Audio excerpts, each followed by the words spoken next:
Pulling அது எப்படி பண்ணுறது? காலையில் எழுந்ததும் எதுவும் சாப்பிடாமல் இதயம் வளர்த்த வாயில ஊத்தி நல்லா கொப்பளிக்கணும், அப்புறம் அதை துப்பிடணும். இதுதான் oil pulling.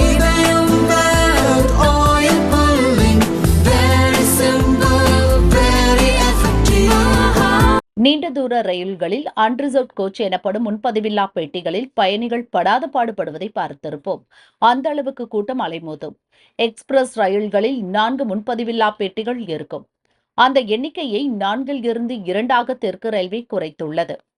Chennai to Mysuru Kaveri express, Chennai to Thiruvananthapuram mail, Chennai to Alappuzha superfast express, Thiruvananthapuram to Nilambur Rajarani express, Ernakulam to Velankanni express ஆகிய 5 எக்ஸ்பிரஸ் ரயில்களில் 4 இருந்து 2ஆக முன்பதிவில்லா பெட்டிகள் குறைக்கப்பட்டிருக்கின்றன.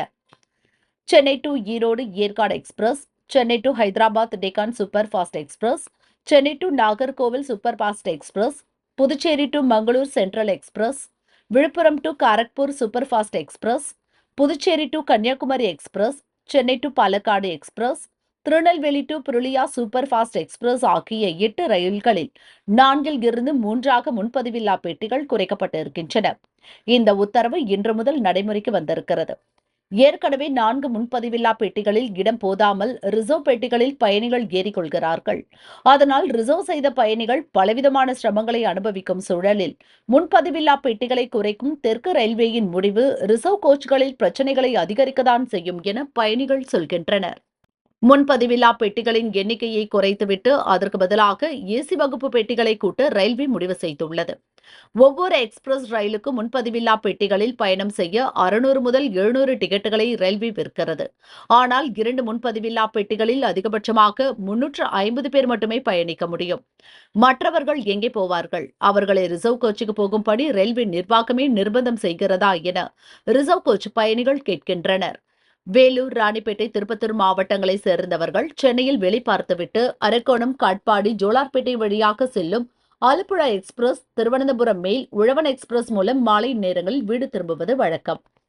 இந்த ரயில்களில் 2 முன்பதிவில்லா பெட்டிகளை குறைத்தால் அந்த ரயில்களில் மாலை நேரங்களில் கடும் தள்ளுமுள்ளு ஏற்படும் நிலை உருவாகும் என அவ்வழியாக பயணிப்பவர்கள் வேதனையுடன் சொல்கின்றனர். இதுபோல 26 ரயில்களில் முன்பதிவில்லா பெட்டிகளை குறைத்து ஏசி பெட்டிகளை இணைக்க தெற்கு ரயில்வே திட்டமிட்டு இருப்பதாக தகவல்கள் தெரிவிக்கின்றன. இது பற்றி ரயில்வே அதிகாரிகள் கூறுகையில், ஒரு ரயிலில் 2 முன்பதிவில்லா பெட்டிதான் இருக்க வேண்டும் என்ற கொள்கை முடிவு 2 ஆண்டுக்கு முன்பே எடுக்கப்பட்டது. அது இப்போதுதான் அமல்படுத்தப்படுகிறது என்றனர். ரயில்வேயின் முடிவுக்கு முதல்வர் ஸ்டாலின் கண்டனம் தெரிவித்திருக்கிறார். சமூக வலைதளம் முழுக்க ரயில் பரிதாபங்கள் வீடியோக்களை பார்த்தோம். அதை பார்த்தாவது எளிய மக்களுக்கான அன்ரிசர்வ் பெட்டிகளை கூட்டுவார்கள் என்று பார்த்தால் வழக்கம் போல் பரிதாபங்களை தான் மேலும் கூட்டியுள்ளது சாடிஸ்ட் அரசு என மத்திய அரசை சாடியிருக்கிறார் ஸ்டாலின்.